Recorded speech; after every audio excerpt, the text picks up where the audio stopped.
Yo, what's going on, guys? Crispy Flakes here. Welcome to Extra Crispy. For today's video, my dude B-Souls has made a video titled Kevin Durant is 100% leaving, and here's why. So, I mean, I know I'm personally on the side that I do think he's going to leave, but there's still the chance that he does re-sign with the Golden State Warriors, and he's just out here trolling everybody and just like, you know, man, he's doing all the speculation. Maybe he's told everybody internally, I'm going to stay, guys. I'm going to stay. Don't you all worry about it, man. But, of course, the Warriors have found success without Durant, so it also would not surprise me if he does go elsewhere.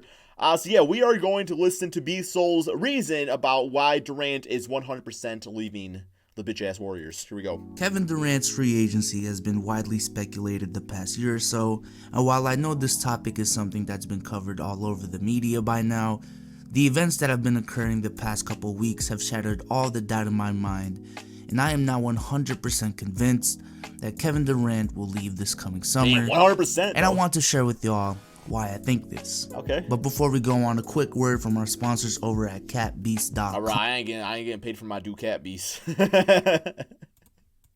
So just a disclaimer, this video does include psychoanalysis. Ooh. This video is not going to be much about the numbers per se, but more so the narratives going around the NBA circles. Okay. So I don't want to make it seem like I have some insider information, because I don't. So the word of the day for this video is appreciation. Nope. My bad. That is the key word for today's video. Cupcake. And after snake. hearing that, I feel like many of you guys already know where I'm gonna go with this. The main reason I Is it bad that I don't know where he's gonna go with this? Is it bad? It probably is not great. I believe KD will 100% leave this offseason is appreciation, or more so the lack of it. And this lack of appreciation doesn't just start with his Golden State stint. This goes all the way back to his OKC days. Okay. Let's take a look back at around the 2015 season. In the 2014-2015 season, KD missed the majority of the season due to a foot injury, which then allowed Russell Westbrook to take full control of the team. And this was really when that triple-double machine started to roll. Russ would finish the season with a scoring title and nearly single-handedly leading the Thunder to the playoffs. Then we go to the 2016 season, and this is where it got interesting. I vividly remember there being conversations about whose team the Thunder really was. Was it KD's or was it Westbrook's? I remember there being a conversation about who's the better player between the two. Because at the time, the idea was... and that's what you want. You want your players... You don't want people out there arguing who's the better between two players on the same team. You want people to go out there arguing about why these two players are great together. So, you know, that just kind of goes to show that Durant and Russell just could not coexist because of their play styles, man. As opposed to like a Kyrie and LeBron, I feel like those two guys' styles definitely complement each other very well. Because Russ was viewed as more of an alpha because of his personality. There were debates about who was the better defender. And because of Russ's ability to affect the game in more than just scoring, there were indeed conversations about who was the better player between the two. It's hard because Russell is very full of Russell, and he mostly deserves to be. But he's a back-to-back All-Star Game MVPs. Bro, I miss skipping Stephen A. Smith together. Mr. Triple-Double. I miss him together, There's a lot of egomania going on with Russell as the point guard. So it's sort of a conflict of interest because Russell's into Russell, and I have no big issue with that because he deserves to be into Russell, but it's hard on Kevin to be the superstar that he is, and he doesn't have control of the offense in the end. It's Russell's offense. Well, as a matter of fact, that year, even though being on the same team, Westbrook finished ahead of KD in MVP voting. Now looking back, these conversations seem funny because we all know KD was and still is leaps ahead of Westbrook. You know, I hope so. But it was really the beginning of this series of events of... I don't know, I find it interesting. I feel like Russell is like somebody that you can't... I don't know, because Paul George is playing nice with Russell, so it's such... I feel like when you put like the wrench of Paul George in the conversation, it makes this a little bit more just like debatable and interesting. Cause I don't know, man. Cause like Durant even played with Russell Westbrook too. So, but we all look at Russell like this big time ball hog that hinders players. So, I don't know, man. Not giving KD the credit and respect that he believed he deserved. I mean, prior to the foot injury, just think about it. KD led the Thunder to the finals, won an MVP, was viewed as the unanimous second best player in the league, and just after one injury, where he came back fine, the Curry show happened where he won back-to-back MVPs, one of them being a unanimous, and also won a championship. And now there's conversations about KD not even being the best player on his own team. Fast forward after the 2016 playoffs, and as we all know, KD decided to join the Golden State Warriors. Now, remember all the slander when he announced that move. I mean, I've never seen anything like it. That is a lot of slander for a person who's been the NBA's darling pretty much prior to that move. People were questioning his manhood, man. They were questioning his character. They were questioning his values. They were and still are calling that move the weakest move in NBA history. I still think so. And that KD was not a competitor because of it. And in his time in Golden State, let's just be real here, he just never choked or underperformed in the big picture of things.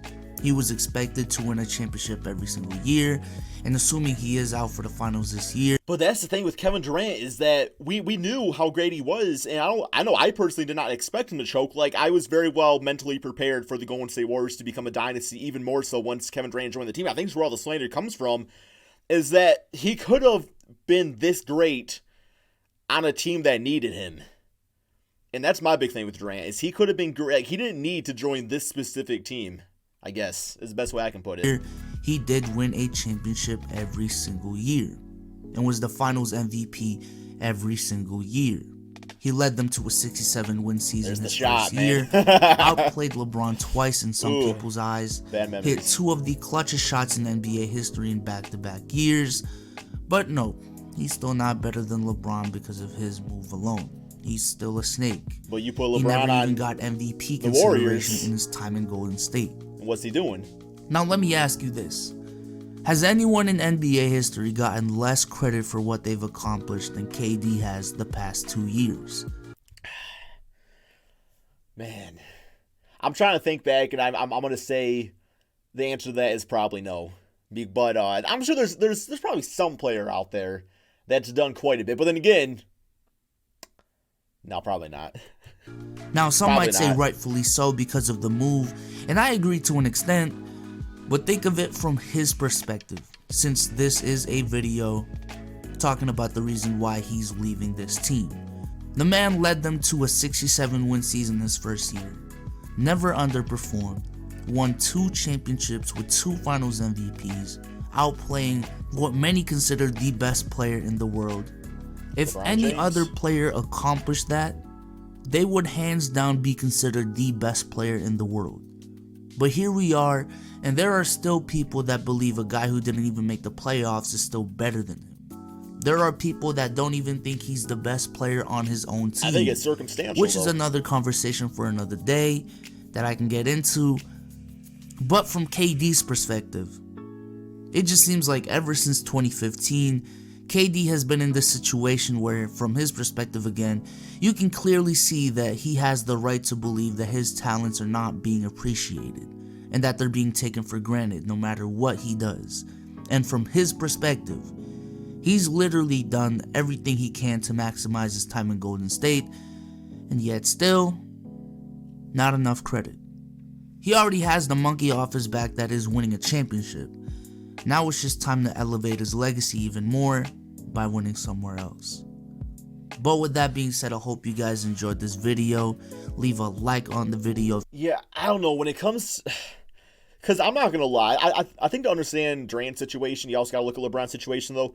I don't know, for me personally, when LeBron did his whole celebration thing and the decision and joined up with Dwayne Wade and Bosh, like, LeBron was the villain, and it really did take him going to another team and leading them and have that be the Cleveland Cavaliers. So I do think Durant, he can repair his legacy. I do think if he goes out there and accomplishes, a championship on a team like the New York Knicks or the Clippers or wherever he ends up at, I don't know, me personally, I would respect him more for that. But it's just hard to give it, like, do we really talk about LeBron, like, in the sense of how great, like, his legacy is based off the Miami Heat championships, or do we look at coming back from 3-1? I think we look more towards that. Same thing with LeBron James too. I mean, people talk about like, the only reason he won there is, because Ray Allen hit the big shot and stuff like that. So, I think Durant still has a lot more to prove. And I think in a lot of cases, you take any sort of small forward. Durant, I do think is the second best small forward in the NBA behind. Well, no, man, you got Giannis up there now too, but I still think LeBron James is a discussion to be had. I will say that as far as like best forwards go in the league. But my issue is that you place Durant with any one of those guys, and they're still going to accomplish the same thing as Durant did. Where I don't think Durant is leading the team back 3-1 by himself. I don't think he's doing that like LeBron did. So I don't know, man. I think he's got a lot more to prove. You guys let me know in the comment section below.